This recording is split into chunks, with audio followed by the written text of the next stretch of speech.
Nasa 18 bagong rescue vehicles, ipinagkaloob ng Ako Bicol Party List sa Sorsogon. At ang pinakamalaking MISES building, itatayo naman sa isang bayan sa naturang lalawigan. Silipin natin yan sa report ni Nomer Corporal.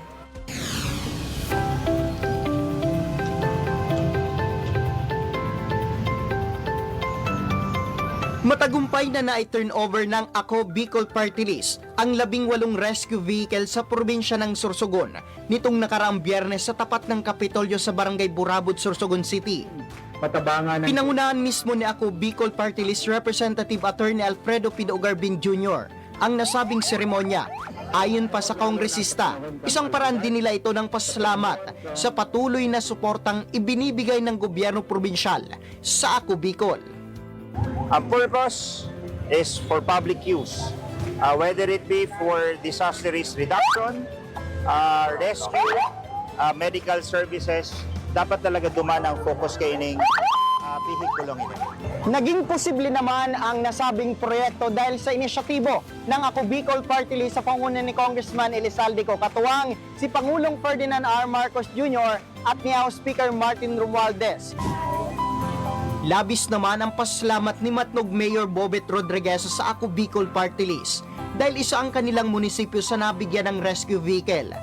Barangays ang Matnog, lalo na coastal barangays, ang karamihan ay talagang pilay yung munisipyo.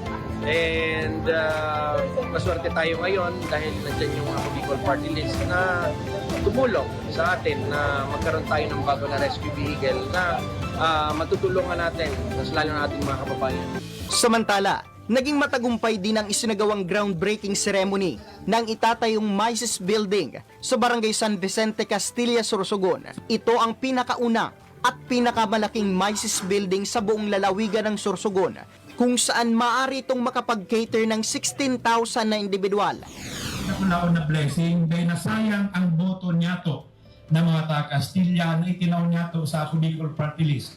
Dahil ang tamas kitapos na ang eleksyon, sige-sige man giraray ang pagtabang sa satuyang banwaan.